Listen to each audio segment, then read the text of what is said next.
The Dark Continent is one of the biggest and one of the most anticipated arcs in all of Shonen, and if Togashi decides to ever finish it, it will reveal a lot of new things about the series of Hunter x Hunter to us that will blow our minds. And today I had to do a video discussing what the Dark Continent will reveal, because when I tell you that this will be the best Hunter x Hunter arc, it will literally surpass every single arc that Hunter x Hunter has ever did. And we know that the number one thing is that once they land on the Dark Continent, because the thing is, they haven't even made it there. That's what makes it so hype. All these hype things are going down before they even make it. Just imagine what's going to happen once they actually land. So the Dark Continent is basically like the start of a new series. It's kind of like a time skip, if you will, for Hunter x Hunter, or something before a time skip. But regardless of the fact, we know that it will cause a huge rift in the series, and the first thing that we will see is a new king will be crowned. Yes, a new king of the whole Dark Continent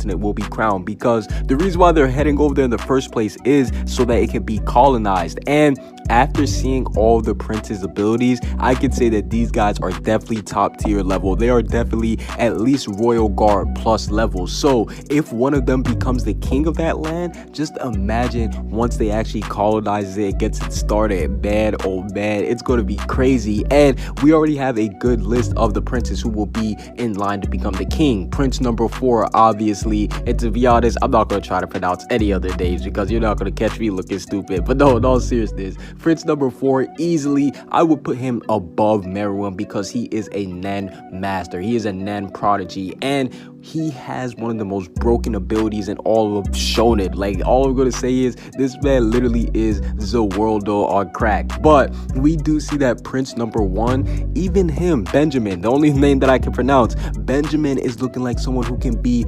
number 1 king. He looks like he could be fitting for the king title. Obviously, his strength and his abilities that he has with his soldiers definitely does make him super overpowered. But the other dark horse who I have that I think could win it is Prince number 3, just because he seems like he's just always up to something, and he seems like that he always has like the upper hand. And between all the princes, these 3 I believe have the biggest resolve to win. So that's why I do believe that these 3, out of one of these 3, whoever lives, because we know that they have to kill each other in order to become the king, whoever wins, that is who will stay on the Dark Continent and will develop it while the other characters head back. But it wouldn't be Hunter x Hunter if there wasn't tragedy, because before the characters head back, there will be character deaths. Yes, I'm talking about Hanzo. I do believe that Hanzo will end up dying on the Dark Continent. I believe that's why they actually did bring him back into the series. And speaking of bringing someone back to the series, Kurapika's master. Yes,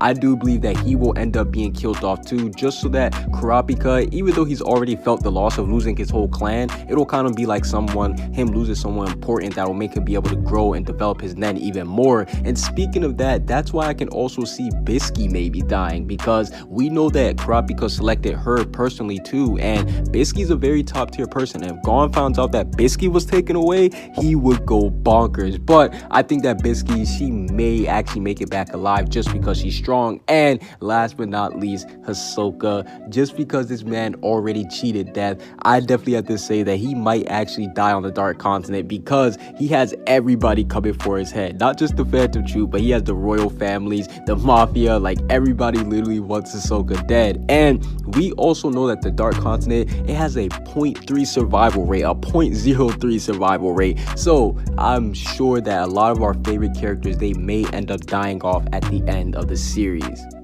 But we also do have to look forward to new Mythical Beasts, because I'm not gonna lie with you guys, that's probably one of the most low-key underrated things in Hunter x Hunter, the Mythical Beasts, the animals, because we already know Jing's number 1 line: animals are attracted to good hunters. And we see that Jing is always around some wild, crazy animals. And a mythical beast, imagine if we actually got to see more of them on the Dark Continent, and they would make the ones back on the regular realm pale in comparison, because we saw that they actually used the beast for the Hunter exam. So just imagine the beast on the Dark Continent, how wild they're going to be. And speaking of the Dark Continent, a new Nen type will be revealed on the Dark Continent. Yes, we know that that there are only 5 levels of Nen, and then you have specialists. But I do believe that there will be a new level of Nen that will be revealed, and it will be revealed by none other than Dawn Freaks. Yes, I do believe that Dawn Freaks will have a hidden layer of Nen, and he will finally show that to Gon, and that will lead Gon into getting his power back. But overall,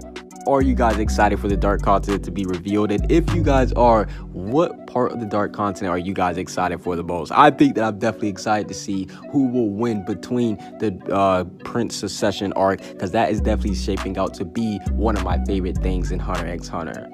Comment what you guys think down below. Subscribe if you haven't. Peace out.